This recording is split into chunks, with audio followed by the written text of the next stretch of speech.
Thank you all again for joining us here and allowing me to be a part of this. And I see Josh is on it as well, which is great. So Josh, if as I'm going on here, if you think that there's anything that you need to interject, please feel free. You're going to have some time at the end to get some questions. But I just wanted to kind of talk with everybody a little bit about Adelphi, the athletics in general.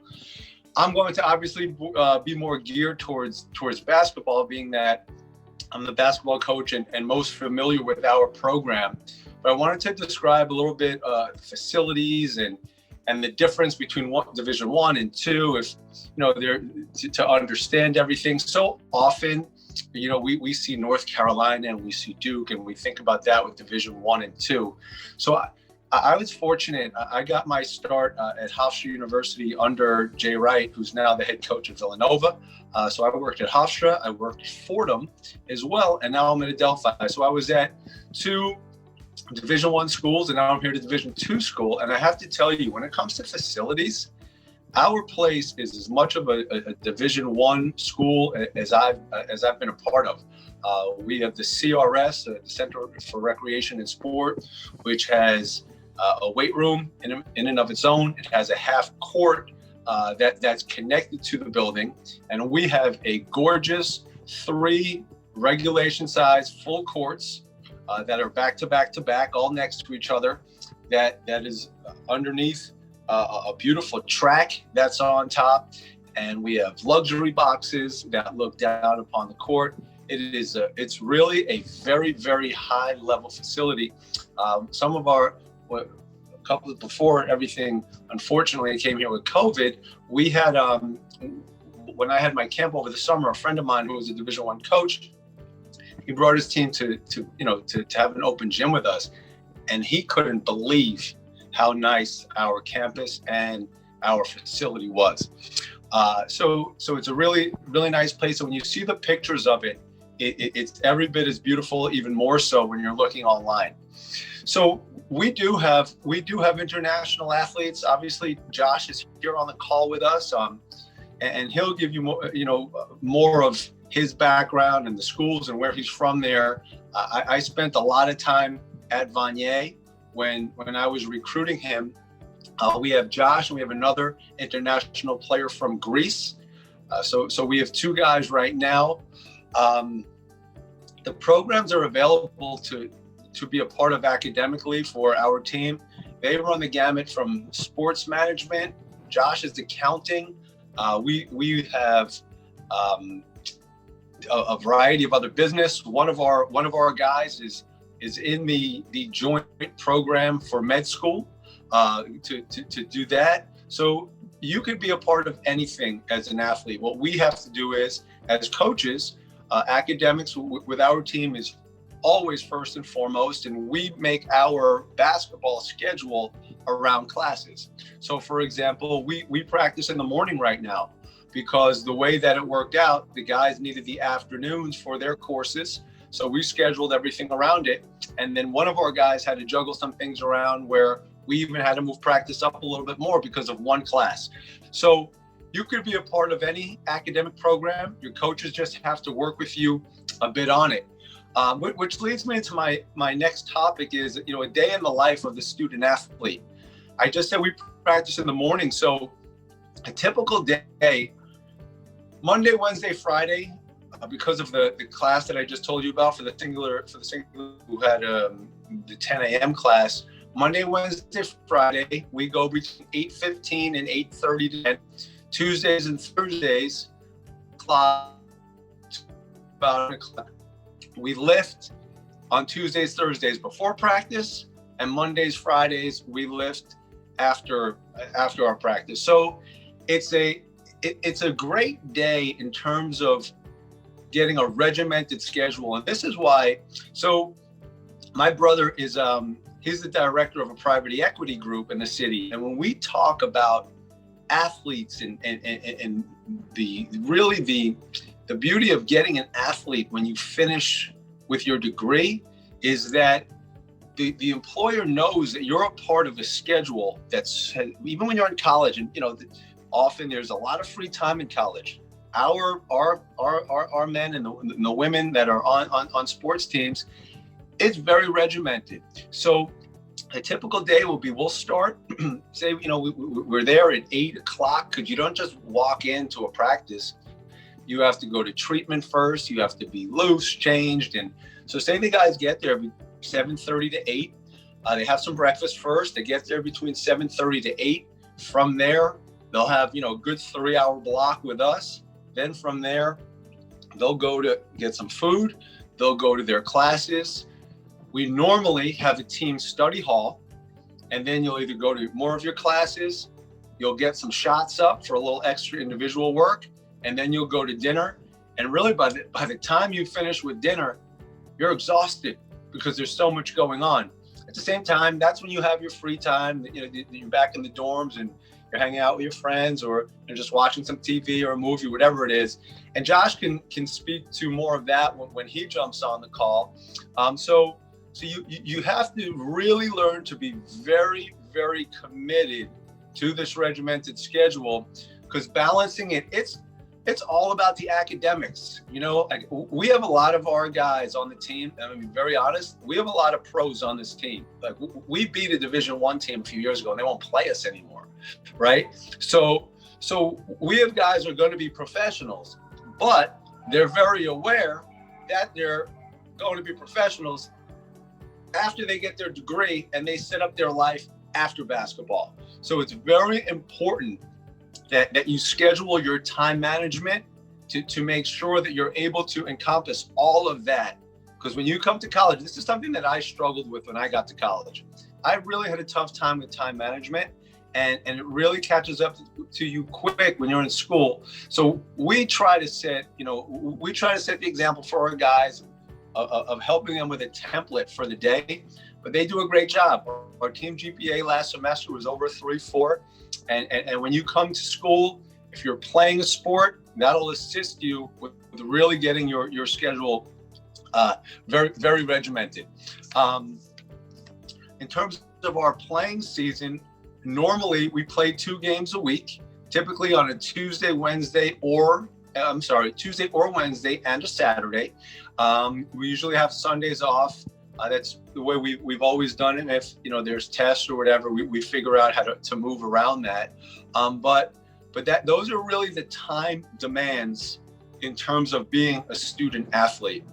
It's a lot of fun, when we're doing well and our guys, we're in the newspapers, we're doing all that. Everybody sees the bright lights on game day. I always tell people, come watch a practice, because there's so much that goes into it. It's not only game day, that's when it's the most fun, and it's almost like that's test day for us.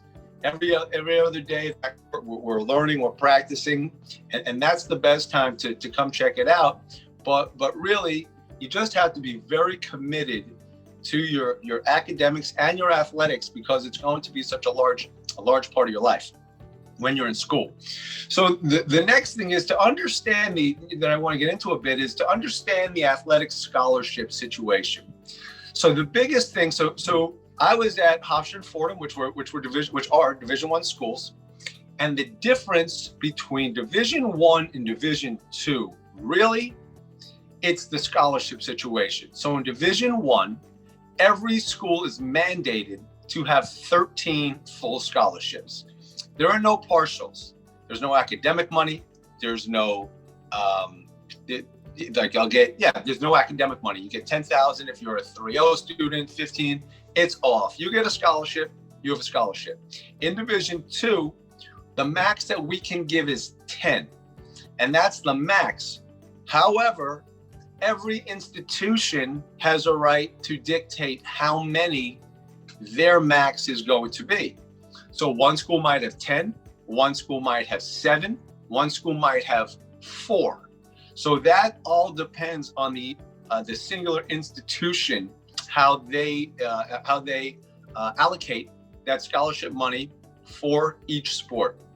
So that's how that works with the scholarships. Now, some schools will let you stack, where, as Alana mentioned before, and the stack term means you can get some academic money, you could get some athletic money, and you could package that together. And when you package that together, that's how you get your full scholarship, your partial, and every sport is different. Typically in basketball, I can speak for the men's side. I can't speak for the women's side because I haven't coached, but I believe it's very similar from my experiences. Very often in basketball, when you think of a scholarship, you think of a full scholarship or very close to it. Some of the other sports might not be that way because that might not be traditionally how that works. So for us, we try to locate, we try to see what the grades are, and then from there to combine that to get the scholarship. And really, you can get a full scholarship. So you can get Josh is, I'll get into him in a few minutes, but he's everything you want a person to be. He's a great person, he's a great student, and he's a great basketball player. And in return for all of those things and his hard work, Josh is on a full scholarship. So you can get a full, but all of those things in that order, person, school, and then athletics, is what it takes, because at a Division II institution, being that you don't have everybody 13 or we don't have 10, you really have to break it up to make sure you get as many people as you can on that team with your allocated scholarship money.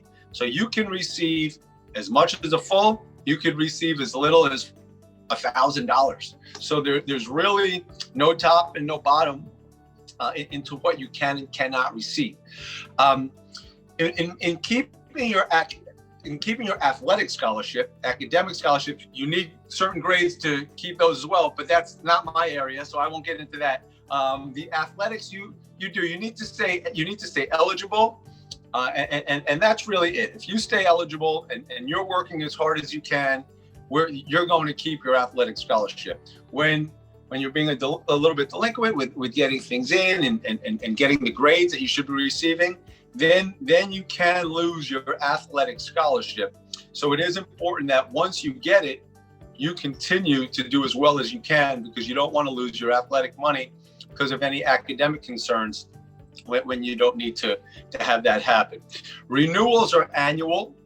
Renewals work on an annual basis, and basically, we don't take scholarships away if you're not good enough. It's if you're not playing well. The only time you get renewed, it's almost like we had a contract, we had an agreement. As long as you're behaving, you're not having any behavioral issues, you're not having any academic issues. We have the 4 years together. Now, Josh got hurt last year, so Josh is somebody who was very special. So Josh, we will give a 5th year to Josh, and he would keep that scholarship to do graduate school or whatever program he wants to be a part of. It's not mandated to do. Where the agreement comes in is it's really 4 years. It's an annual renewal, but the true agreement is we're going to annually renew it for all 4 of your years to help you to get your degree. The scholarship situation with COVID has been really a wild ride, to say the least. I'll get into the recruiting component of COVID in a minute, but the scholarship situation with COVID just even took a turn as of yesterday. So it's very new. It's kind of good we're on this call right now to educate everybody a little bit, but it's so new that I'm still learning some stuff. How it's been affected is, one, it's very difficult for coaches now to go into year 2. So in the spring of last year, is usually if you sign someone late, you get to watch them in person and you play some AAU events and some late high school events. But when COVID hit, everything was obviously shut down, and it continues to be shut down. So the recruiting last spring and continues to be through streams and through film that come in. The point that I just made that everything got changed as of yesterday was there was a rule that got changed that all of the winter sports, that's men's and women's basketball, I believe it's bowling. I could be incorrect with that, but I think so. Those students will get this year, like eligibility wise, like a freebie year, meaning that the coaches and each student athlete will sit down, and if the student is a senior this year, that student the student can come, the student will have a year of eligibility next year. So they're a senior right now, but they'll still have the year to play, whether it's at the school that they're at the moment, whether it's at another institution next year, because, there's a variety of reasons not happy with your playing time, this, that, or whatever it may or may not be. But for you all to know, as this process is going on, the Division I rule came out last week that they changed, either last week or the week before, that they were going to give this blanket waiver, is the term. And I got the text message yesterday that it was for Division II as well. So you want to know that when you're being recruited and you're asking questions, you want to ask, how is this going to affect me if a school is recruiting you later on? So I've been recruiting some people, and I let everybody know, I don't know what the financial situation is going to be for you for next year. Because if you commit, is the term when you give a verbal commitment before you sign. If you commit, it's with a caveat that we might not have money for you, because if certain guys are able to come back, and we don't even know yet. But if that happens, and I had a kind of a feeling this was going to happen, because this is so unique, and if somebody gets it, you're out for 2 weeks, they miss 2 weeks. So I had a feeling something like this was going to happen, but it will affect your class if you're a senior or you're in a CJEP, right? Senior in high school, or you're in a CJEP, because you would be getting that scholarship for next year. So that's very important for you to know. In terms of promoting yourself and the advice that I could give, I would say have your coaches try to reach out. When they reach out, you want to send a highlight. If you have a highlight tape, you want to send a highlight tape, and you also want to send full game footage. The best way I can explain this is, you have 2 great plays from 15 games you played in for 15 minutes a game last season. It could be a little misleading in a highlight tape. Now, that highlight tape catches my eye, and that's how I took guys from last season from film that are with us now. I watch a highlight tape, and then if I don't have it on there, I request it. But it's always nice when you have it on there, full game tape, that I see, is this 2 plays in 30 minutes of play, or is this just the 2 plays that they wanted to use? So as you're trying to promote yourself, you want highlights, as well as you want to also have full game footage. The best way to email, and the reason why I say have your coaches, so I probably get to about 50 emails a day, probably on the lower side, from prospective student athletes who want to look at the stuff. And in all fairness, it's hard to go through 50 a day of everyone's film. And also, sometimes things do go to my spam. So what you really want to do is you want to make sure your coach reaches out. And from there, typically, it's easier for a coach to listen to a coach or a scout. And that's just being honest. I still watch one of the guys I took from film last spring came from a scout, and one of the guys that I took last spring came from the student athlete, prospective student athlete, reaching out to me. So you could do both. There's nothing wrong with sending it yourself and having your coach or scout say. That's thinking about it out loud as I'm saying this. That's not a bad way to do it, because if you see the name twice, that does work. Now, normally, if there's any juniors on the call, if you plan on going to prep school next year, then you do that, and then it is easier because you go watch in person at tournaments, and college coaches typically know what schools are what. So that's a great way to do it.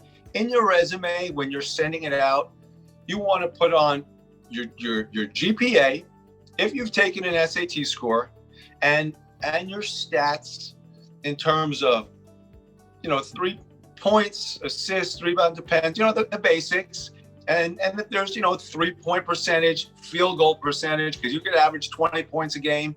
You could shoot 40% from 2-point. We're very into analytics with our program, and that's not very good. But if you have like 60% from 2, 45% from 3, these are the things that you want to include, along with, of course, your videos.